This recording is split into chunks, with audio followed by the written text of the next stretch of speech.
vote for, certainly amongst those who previously voted for him. And therefore, I hope that those other groups who have such a strong interest in that Trump outcome not materializing would be pressuring the administration to change its policy on aiding, abetting, and arming what the highest court in the world, the International Court of Justice, has plausibly said is a genocide. Rather than beating up on people in Michigan and elsewhere who say, I cannot vote for this man. So that's on the American side. In terms of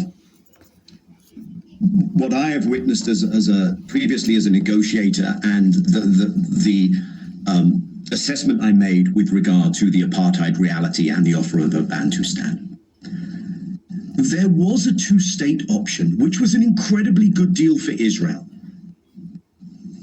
Not the partition plan that the UN voted on in 1947 to allow this Jewish state entity to come into existence. That partition plan voted on by UN with come into virtually none existence of the decolonized states, right? You didn't have an African, Asian, global South, as we would call it, presence at the UN then to create the Jewish state. That gave Israel about 53, 54%. Today, Israel has 78%. That was the basis on which the two-state negotiation took place. Rather than grabbing this with both arms and saying, my goodness, how do we go the extra mile so that we can get this remarkable deal?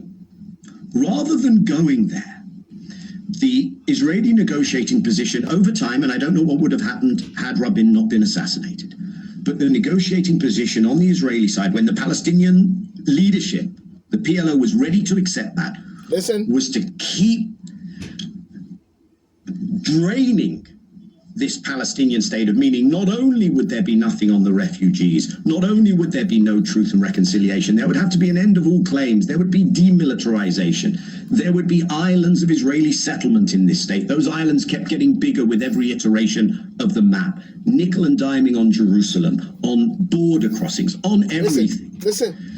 What we are left with, a quarter of a century after the deadline for completing those negotiations, is something that factually, legally, accurately resembles the Bantustans that existed under that apartheid regime. There's no perfect symmetry, but the legal definition of apartheid, I think, has been strongly proven in the reports by the human rights organizations. And so what the Americans, and I think this is the difference between Biden and Bibi, if you like.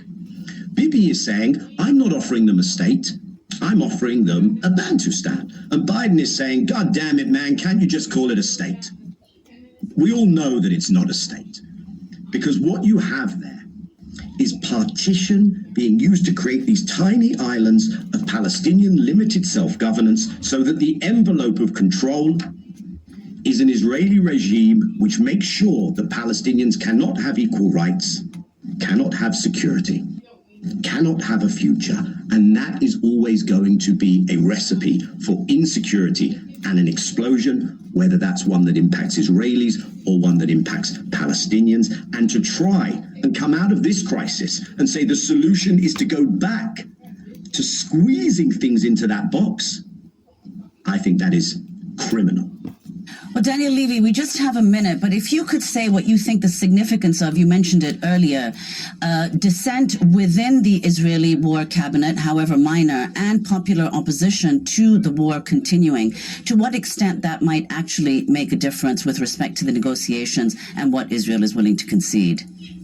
Very important to me. So first of all, you do have a camp inside Israel that is anti-apartheid, anti-occupation amongst Jewish Israelis who do see a different future, and Israelis will ultimately need a landing place in which they have a future and a home, just not at the expense of Palestinians. You have a different camp. That's not that camp. You have a parliamentary, a political, and a much larger camp, which was against Netanyahu in that huge protest movement before October 7th, which continues not to trust Netanyahu, which believes that the release of the hostages should be a priority, and which as was expressed by one of the ministers, Gadi Eisenkot, who lost a son in this war, believes that the goal that you can totally decimate Hamas is not realizable, and that Israel, he didn't use this language, I will, should cut its losses. So you do have strong internal pressure.